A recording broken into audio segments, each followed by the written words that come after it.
আসসালামু আলাইকুম এভরিওয়ান, আশা করছি সবাই ভালো আছেন। আমি রত্নাস কিচেন ওয়ার্ল্ড থেকে রত্না বলছি।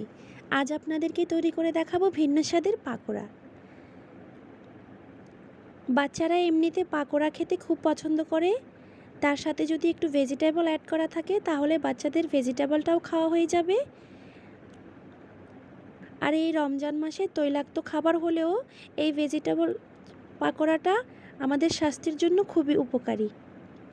তো রেসিপিটি শুরু করার আগে বলে নিচ্ছি, যারা এখনও আমার চ্যানেলটিকে সাবস্ক্রাইব করেননি আমার চ্যানেলটিকে সাবস্ক্রাইব করে দিবেন, পাশে থাকা বেল আইকনটি বাজিয়ে দিবেন যাতে আমি যে কোনো ভিডিও আপলোড দেওয়ার সাথে সাথে আপনাদের কাছে পৌঁছে যায় নোটিফিকেশনের মাধ্যমে।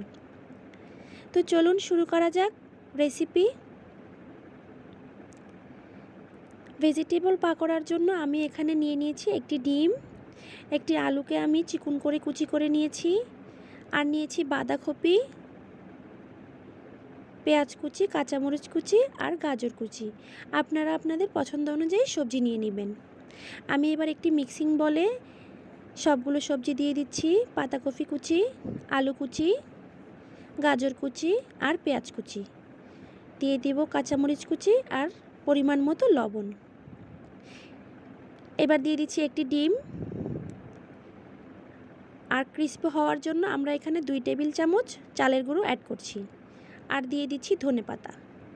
এবার আমি ভালো করে একসাথে সবজিগুলোকে মেখে নেব। এবার বাইন্ডিংয়ের জন্য আমরা এখানে হাফ কাপ ময়দা দিয়ে আবারও ভালো করে মেখে নিচ্ছি। আমি সবজিগুলোকে একসাথে মেখে নিয়েছি। এবার একটি প্যানে পর্যাপ্ত পরিমাণ তেল দিয়ে তেলটাকে গরম করে নিয়েছি। এবার আমি একটা একটা করে পাকোড়া দিয়ে ভেজে নেব। এই সময় চুলার আঁচটা একদম মিডিয়ামে থাকতে হবে, না হলে উপর থেকে পাকোড়াগুলো পুড়ে যাবে, ভেতর থেকে একদম কাঁচা রয়ে যাবে।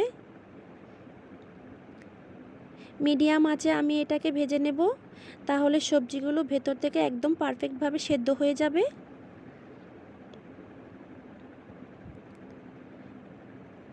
আমি পাকোড়াগুলোকে একদম ক্রিস্পি করে ভেজে নিয়েছি।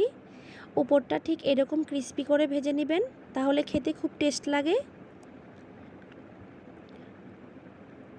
এই পাকোড়াটা এই রমজানে আপনারা ট্রাই করতে পারেন। তৈলাক্ত খাবার হলেও কিছুটা সবজি খাওয়া হয়ে যাবে।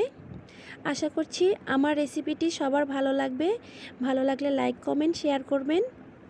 সবাই ভালো থাকবেন, সুস্থ থাকবেন। আল্লাহ হাফেজ।